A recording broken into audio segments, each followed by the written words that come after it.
You are listening to The Diary of a Wannabe Writer, presented by Richard A. Boxshall, in which I chronicle my life and attempts to become a professional writer by, doing some writing daily, hopefully.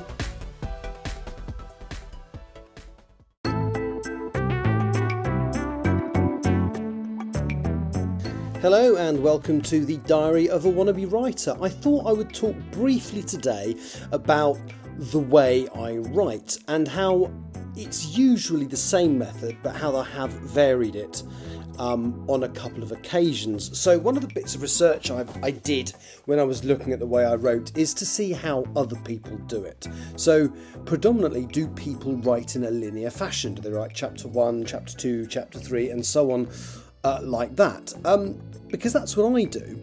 And I looked into it and saw that there were other methods out there. And one of the methods that people apparently genuinely use is to storyboard it with post-it notes, to break it down into chapters or scenes or whatever, and they write the chapter or scene that they really want to write, and then just cross it off the list. Obviously, they leave it up on the storyboard, but I worry. If I were to use a method like that, I would write all the exciting bits, the bits I really wanted to do, and I would be worried that I might end up leaving the linking stuff, because let's face it, not every single scene in every single book is a climactic or massively important moment. Sometimes it's what gets you from A to B, because you can't literally go from climactic scene to climactic scene, because the whole thing would be a massive roller coaster. You have to pause and have your little character moments and bits and pieces like that.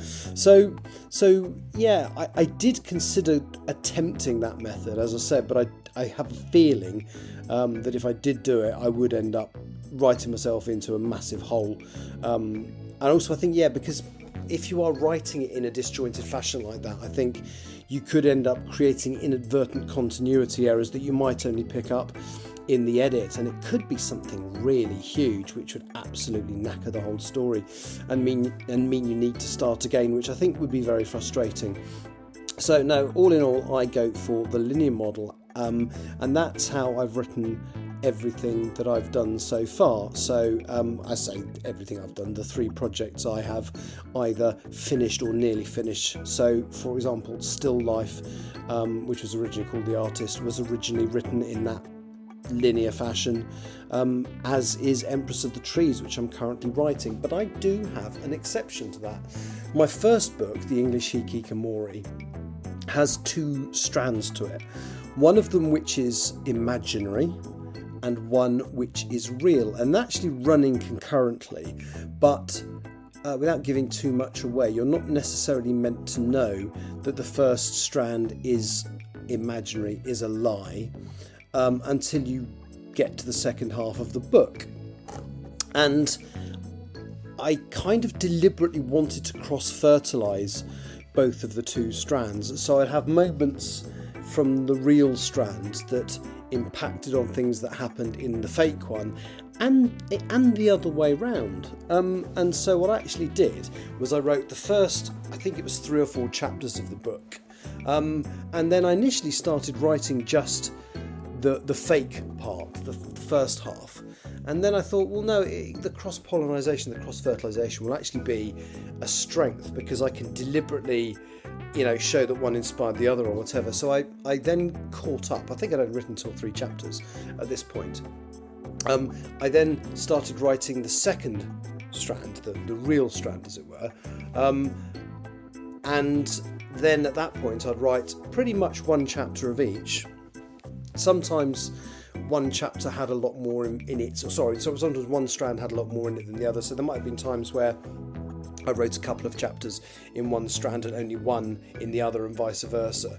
But there are some very subtle little moments which I think you might not even pick up if you read it just once. Maybe if you read it a couple of times, you might realise, oh hang on, that bit there where he drops his keys in the fake strand is reflected in the real strand, and some of them are much more subtle than that. There's a bit where he struggles to lock a door. It's just little stuff that's hopefully very, very subtle, but I really enjoyed writing that. So I literally wrote the first 3 chapters, and then I wrote the 2 separate strands in parallel until the first strand reached a certain point, at which point the real strand kind of overtook and exceeded the kind of timeline of the fake strand, and then obviously I then just had the one strand to write and then put it together in the right order. But yeah, it wasn't written in that order, but on that occasion it was the right way to write the book. I would love some feedback if anybody else listens to this. I'd love to know how you go about writing. As I've said before, I'm in the process of changing my edit model, so until the book I'm on now, I've always done a full draft, first draft, and then done a very tortuous second draft, which is effectively just correcting the mistakes that I wrote when the stuff fell out of my head and into the keyboard for the first draft. And what I'm trying to do differently this time is I want to move to a model where I write a chapter then edit a chapter.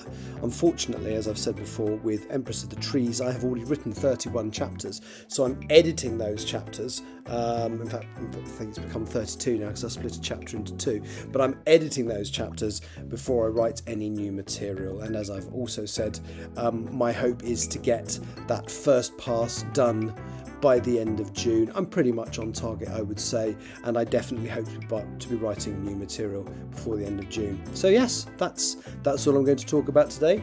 Thank you for listening. I'll be back at the same time tomorrow. Goodbye.